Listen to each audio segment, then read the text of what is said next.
Halo Bapak Ibu dan teman-teman semuanya.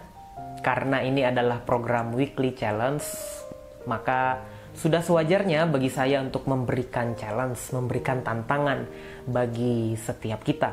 Dan tantangannya nanti ada di akhir video ini. Nah, saat ini di tangan saya ada beberapa kertas, dan di balik kertas ini ada gambar atau simbol tentang Allah. Jadi saya coba untuk menggambarkan Allah ke dalam simbol-simbol yang bermakna. Ketika kita melihat simbol itu, maka kita akan langsung berpikir bahwa oh, ternyata Allah itu seperti yang ada di dalam simbol ini. Saya coba akan tunjukkan sebagai contoh bagi kita semua. Nah, gambar yang pertama adalah ini. Dan ini gambar yang biasa kita lihat ketika kita menggambar tentang Allah. Allah itu kalau kita simbolkan, maka dia adalah kasih. Allah itu bukan memiliki kasih, Allah itu bukan punya kasih, tetapi Allah adalah kasih. Dialah sumber kasih, sumber cinta yang sejati di dalam dunia ini. Dia mengasihi kita, dia merelakan dirinya karena cintanya bagi manusia. Nah, gambar yang kedua, biasanya kalau kita menggambar tentang Allah ke dalam simbol, maka kita akan menggambar ini. Salib. Bagaimana Allah merelakan dirinya menjadi manusia, menjadi sama dengan kita. Kemudian dia menempuh jalan penderitaan dan mati di atas kayu salib. Dan kemudian bangkit untuk menyelamatkan kita. Maka simbol ini adalah simbol yang sangat familiar ketika kita menggambar tentang Allah. Nah, yang ketiga ada ini. Maaf, ini tangannya agak bengkok-bengkok, tetapi saya rasa ya cukup menggambarkan bahwa ini adalah tangan. Tangan menyimbolkan sentuhan, tangan menyimbolkan, memberi simbol, memberi arti pegangan bahwa Allah setiap saat menyentuh kita dengan kasih-Nya. Allah senantiasa menyentuh kita dengan kebaikannya. Allah senantiasa memegang tangan kita dan tidak akan pernah meninggalkan kita. Bahwa Allah senantiasa memegang kehidupan kita. Gambar selanjutnya adalah ini. Ini maksudnya adalah gambar roti dan air. Yesus pernah menyatakan bahwa dirinya adalah roti hidup ketika ia berbicara atau berbincang-bincang kepada orang Yahudi. Ketika Yesus berbicara kepada orang Samaria, Yesus menyatakan bahwa dirinya adalah air hidup. Ketika kita mendapatkan sumber air yang sejati itu, maka hati dan pikiran kita tidak akan pernah haus lagi. Allah adalah roti, adalah sumber kekuatan kita, adalah sumber kehidupan kita, dan air sumber kedamaian, ketenangan di dalam kehidupan kita. Gambar selanjutnya mungkin ini agak sedikit aneh, tapi ya semoga kita bisa memahami makna gambar ini. Ini adalah maksudnya otot, gambar otot yang menyatakan bahwa Allah adalah sumber kekuatan kita. Dia adalah gunung batu, dia adalah kekuatan kita, dia memberikan kita kekuatannya sehingga kita dapat melangkah di dalam berbagai macam situasi di dalam kehidupan kita. Allah adalah kekuatan kita. Kemudian selanjutnya adalah ini.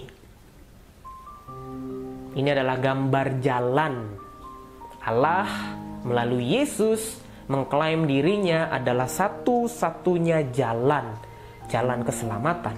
Dia jalan kehidupan, jalan kedamaian bagi setiap orang yang percaya kepadanya. Dan hari ini saya coba merefleksikan satu gambar yang terakhir, yaitu ini. Ada lingkaran, kemudian di tengahnya adalah titik yang menjadi pusat. Ini berarti simbol ini mengungkapkan bahwa Allah adalah pusat kehidupan kita. Tidak boleh ada hal yang lain menjadi sentral, menjadi pusat perhatian kita lebih daripada Allah. Allah harus menjadi pusat harus menjadi dasar, harus menjadi sentral di dalam kehidupan kita. Nah, di dalam Mazmur pasal yang ke-26 ayat yang ketiga, sebab mataku tertuju pada kasih setiamu dan aku hidup dalam kebenaranmu. Pemazmur menyampaikan, kemudian menulis bahwa Allah adalah tujuan hidupnya. Matanya selalu tertuju kepada Allah.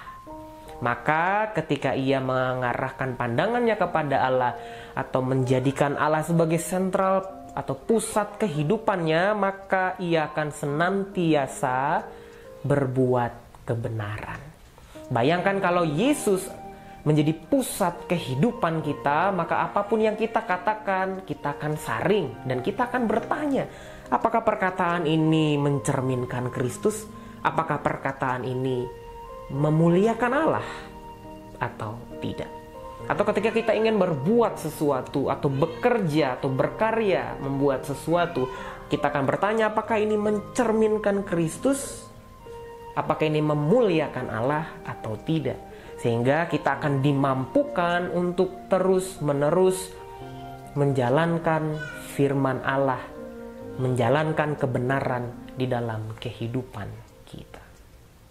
Nah, tugas kita atau tantangan bagi kita adalah silahkan mengambil kertas kosong, kemudian menggambarkan Allah ke dalam simbol. Bebas, mau simbol apapun, tetapi harus bermakna. Di bawahnya nanti ditulis mungkin ayat atau refleksi pribadi kita seperti beberapa gambar yang sudah saya contohkan. Ini menyimbolkan, menggambar, memberi simbol Allah itu apa di dalam kehidupan kita, maknanya gambar itu di dalam kehidupan kita. Tantangan ini sederhana, tetapi ketika kita meluangkan 5-10 menit untuk menggambar ini, maka pikiran kita dan hati kita akan dipaksa untuk berpikir atau merenungkan tentang Allah. Sehingga kita dapat menggambar sesuatu yang menjadi penghayatan yang dalam di dalam kehidupan kita. Nah, Bapak Ibu silahkan foto nanti gambarnya beserta Bapak Ibu juga. Bisa foto seperti ini.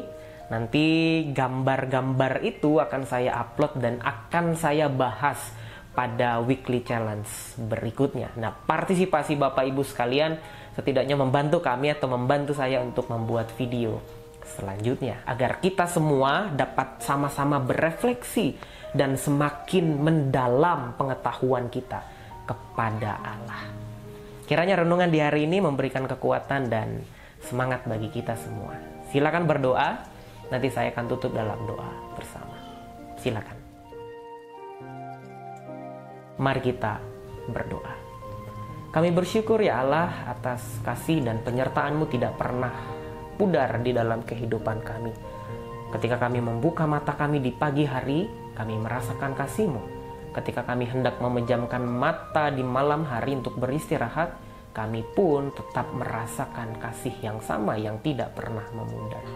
Oleh karena itu terima kasih ya Tuhan, izinkan kami untuk terus-menerus berjalan bersama dengan Tuhan yang menjadi kekuatan dan kehidupan kami. Di dalam nama Yesus kami berdoa dan bersyukur. Amin. Tuhan Yesus memberkati kita semua di hari ini.